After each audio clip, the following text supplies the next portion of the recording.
kuncinya, terangnya batin kita itu bersihnya hati. Kalau dia sudah terang, maka petunjuk dari Tuhan akan mudah masuk. Kalau tidak, petunjuk-petunjuk Tuhan yang datang akan kita baca dengan versi gelap tadi. Inilah mengapa kadang-kadang banyak orang yang harusnya ilmunya tinggi. Dia pinter ngaji, dia wawasannya luas. Tapi ilmu ini keluarnya malah merusak. Ilmu ini keluarnya malah bikin mudarat, bikin bahaya di mana-mana. Kenapa? Karena alat bacanya gelap. Maka yang kedua, kalau sudah muhasabah, berarti apa? Jujurlah, bersihkan kekotoran dalam dirimu.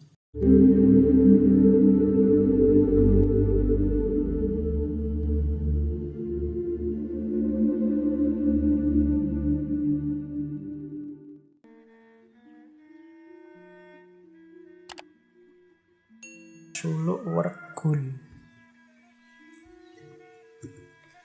Dari Suluk Werkul kita bisa belajar, misalnya ada ajaran, itu saya kutip beberapa. Yang pertama, manusia harus bisa membaca dan berkaca. Yang akan menjadikannya tidak mudah mencela dan menelisik kelemahan orang lain. Dan jangan meremehkan orang lain yang hidupnya serba sederhana dan tampak sengsara. Ini mulai ada teknik-teknik untuk membersihkan diri, untuk menata jiwa.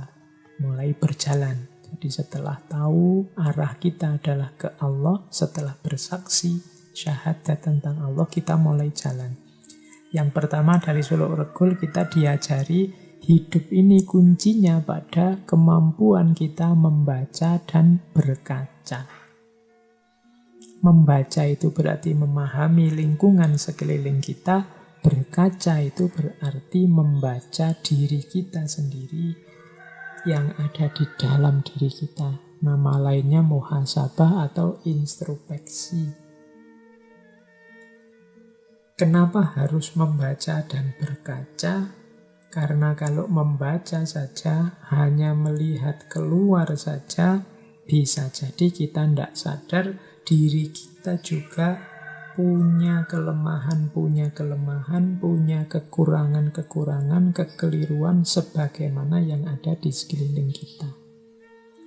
Makanya di situ kalimatnya, berkaca yang dapat menjadikan diri kita tidak mudah mencela dan menelisik kelemahan orang lain. Orang itu kalau muhasabahnya kuat, dia bisa membaca sampai titik-titik paling kecil kelemahan, kekurangan, dosa-dosa yang dia tumpuk. Maka harusnya kalau sudah seperti ini, lidahnya berat, tangan kakinya berat untuk mencela, merendahkan orang lain karena dia sadar kerendahan dirinya sendiri. Banyak orang yang cerdas sekali membaca lingkungan sekelilingnya, menunjuk secara tepat salahmu di mana, kelirunya orang ini di mana, jeleknya ustadz ini di mana, sesatnya orang ini di mana, selalu keluar.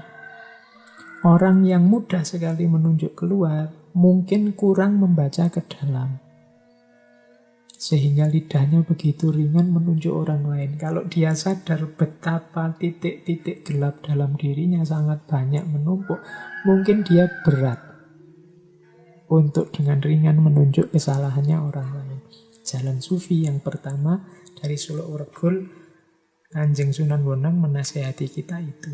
Ya, membaca keluar penting, tapi berkaca ke dalam juga penting. Jadi membaca dan berkaca. Mengkaji, ngaji, tapi sekaligus juga muhasabah.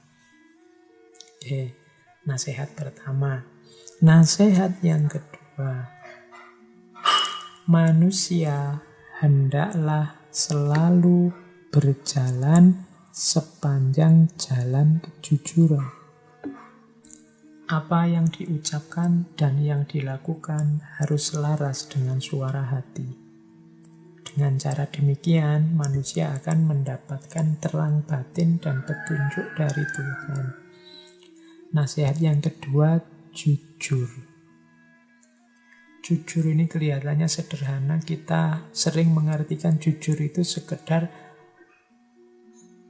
dengan definisi objektif. Kalau A ya diomongkan A, kalau B ya diomongkan B. Tapi sayangnya objektif itu sering kita pakai keluar untuk orang lain, untuk lingkungan kita. Padahal yang lebih penting adalah kejujuran dalam hati, lewat suara hati tentang diri kita sendiri. Jadi biar batin kita terang, yang pertama-tama apa? Jujurlah tentang batinmu sendiri, keinginanmu, hasratmu, hatimu. Kalau teman-teman mengikuti kajian-kajian kemarin-kemarin, termasuk Imam Ghazali dan para sufi yang lain, kan diteorikan bahwa hati yang terang adalah kunci dari jalan sufi, kuncinya suluk. Kapan hati ini terang? Ya kalau bersih dari kotoran-kotoran. Maka kejujuran kita tentang kotoran-kotoran kita ini nanti akan jadi kunci kesadaran kita untuk membersihkan kotoran-kotoran ini. Jadi didiklah dirimu untuk jujur bahkan terhadap dirimu sendiri. Kalau jelek ya ngomong aku jelek, aku salah. Aku kemarin keliru. Mataku tak pakai lihat yang jelek-jelek, yang maksiat-maksiat. Telingaku sudah mendengar yang gak beres-gak beres. Mulutku sudah mengucapkan yang tidak seharusnya. Jempolku sudah memposting yang mungkin itu menyakiti yang lain. Ini kejujuran-kejujuran terhadap diri. Kalau sudah ngerti, bersihkan ini segera. Karena kuncinya, terangnya batin kita itu bersihnya hati. Kalau dia sudah terang, maka petunjuk dari Tuhan akan mudah masuk. Kalau tidak, petunjuk-petunjuk Tuhan yang datang akan kita baca dengan versi gelap tadi. Inilah mengapa kadang-kadang banyak orang yang harusnya ilmunya tinggi. Dia yo pinter ngaji, dia yo wawasannya luas. Tapi ilmu ini keluarnya malah merusak. Ilmu ini keluarnya malah bikin mudarat, bikin bahaya di mana-mana. Kenapa? Karena alat bacanya gelap. Maka yang kedua, kalau sudah muhasabah, berarti apa? Jujurlah, bersihkan kekotoran dalam dirimu. Oke, itu nasihat jalan sufi yang kedua dari Suluk Regul. Yang ketiga adalah kalimatnya, kalau manusia berhasrat untuk mengawali laku hidup yang baru, hendaklah selalu bertanya kepada orang-orang yang paham dan tuntas ilmu pengetahuannya. Dengan demikian, laku hidup yang dijalankan tidak akan tersesat. Nah, yang ketiga, Kanjeng Sunan Bonang menyarankan kita, tadi kan kita disuruh membaca, kita disuruh berkaca, kita disuruh jujur dan membersihkan batin. Cuma ini sesuatu yang tidak sederhana dan tidak mudah. Tadi di depan saya bilang, penyakit yang paling susah disembuhkan itu kebodohan, ketidaktahuan, karena banyak orang tidak tahu yang merasa tahu. Nah, mungkin juga kita sudah siap bermuhasabah, kita merenungi diri. Kita juga ingin jujur terhadap diri kita. Tapi karena kapasitas kita terbatas, akhirnya kita tidak mampu. Introspeksi sudah, tapi tidak ketemu kotorannya. Ingin jujur sudah, tapi kita rasanya kok merasa, saya ini lurus-lurus saja loh Pak. Saya ini perasaan benar terus loh Pak. Oke, kalau memang begitu, mungkin saatnya kita butuh guru. Kita perlu orang-orang yang luas ilmunya, orang yang dalam wawasannya. Sehingga akan jelas mana kotor, mana bersih. Akan jelas kotoran apa saja yang ada dalam diri kita dan bagaimana cara membersihkannya.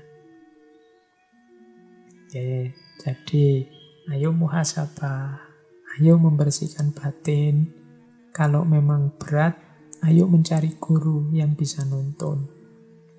Tidak, kebanyakan sekarang di antara kita itu yang merasa saya bisa kok Pak baca sendiri, saya bisa merenung sendiri, saya bisa memahami sendiri. Ya mungkin begitu. Alhamdulillah kalau memang bisa berarti teman-teman orang yang kuat, orang yang tangguh. Tapi ada jalan yang lebih selamat, yaitu tanya ke ahlinya, minta dituntun yang ngerti. Ini lebih mudah. Fas'alu ahla dzikri in kuntum la ta'lamun. Biar tidak nanti jatuhnya kita ngarang sendiri. Kita merasa sudah mampu, ternyata tidak. Merasa sudah tahu, ternyata belum. Akhirnya penyakitnya tidak sembuh. Jadi ini petunjuk dari Suluk Wergo.